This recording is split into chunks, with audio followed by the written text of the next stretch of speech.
Hi, my name is Joan. I am from a small village called Bellanaleck, which is in Fermanagh, which is a border county, which will be very affected by Brexit. I currently live in Derry, and again Derry is going to be affected by Brexit because it's a border county as well with Donegal. And yeah, that's about it.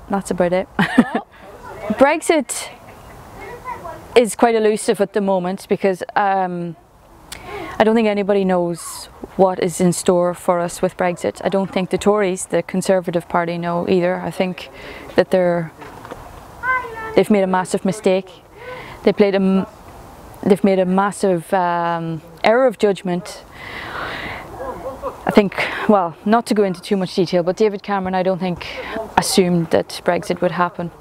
So what we have now is a situation where nobody knows what is going to happen in the future. We're all quite worried.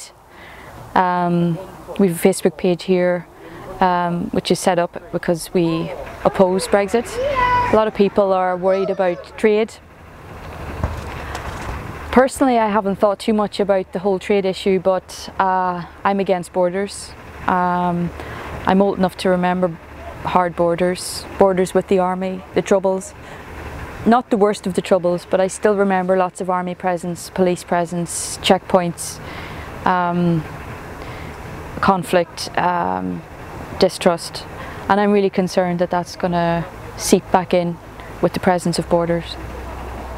Well, there's lots of reasons why I'm against borders. I think I like equality, I like openness, I like Europe, I met you guys through Couchsurfing, which is about welcoming people into your home and having a feeling that actually humanity is about oneness and sameness and finding a common ground rather than saying you are other and I am other.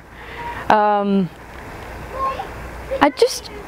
don't want a start of bureaucracy in Northern Ireland, lots of bureaucracy that's unnecessary, lots of new officials coming along with rubber stamps and papers and telling us what we can and can't do, complications with holidays and pensions for people who are expats living in Europe, and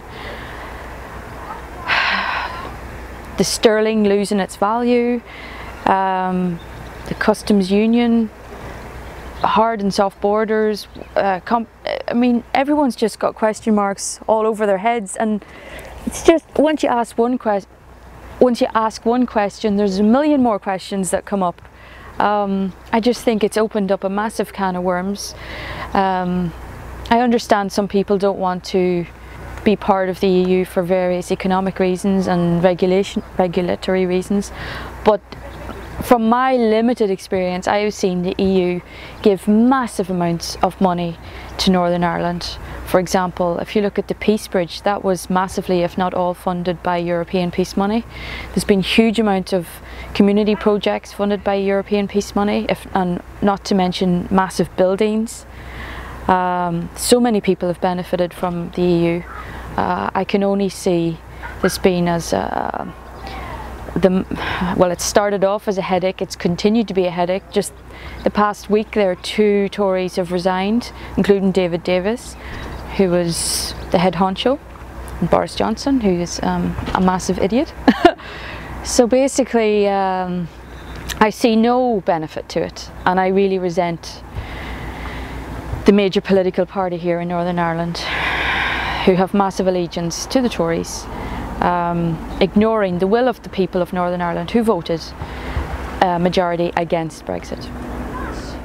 When it comes to massive amounts of people, for example, who live in Muff, for example, in County Donegal, and they're all going, or surrounding towns, and they're driving every day, Monday to Friday, to Derry, you can imagine how it's going to affect their lives. So I think it all really depends how close you are, I think, to the border and where you work and what kind of work you do. Well, the border that existed in the past with the heavy presence of the British Army and the police was not pleasant for anyone. I mean, obviously that goes back generations, way before I was born. I mean, after the war, for example, my grandmother used to smuggle things like butter and sugar in her, perhaps in her underwear or her skirt. There's lots of stories. I really remember being scared as a child of the guns that the police had, and the presence of these big army men with their big boots and their big guns. That was terrifying as a child. I remember being scared that being in a car and going to Ballyconnell, where there's a border, and always there was a queue, and that was a pain when you're a kid. You don't want to be stuck in the car too long, but there was a long queue, and then your father, who was driving, would have been asked for ID. Sometimes he would have to open his boot, and as a kid I remember feeling scared that my dad was being treated like that, like some kind of criminal, and worried that they would take him away and stuff. Don't have that many memories of the border, but I do remember it being a divisive thing, and something that I'm just really delighted isn't here anymore, and I don't want it to come back. I'm a realist, and I think, you know, I have to come to terms with the fact that it may or probably will return, and I'm dreading it. I'm dreading the new bureaucracy and the hoops that we're going to have to jump through, and people telling me where I can and can't go, and papers that I might need to have, and permits or visas or any of that rubbish. I just and the inconvenience of it, the waste of time and money when money is really scarce and needs to be put into healthcare, and I just see it as a massive mistake, an error of judgment, the consequences of which are going to be lasting for generations, and essentially something that we in Northern Ireland never wanted. As a majority we voted, and because we're part of the United Kingdom we have to do this against our will. That's my opinion.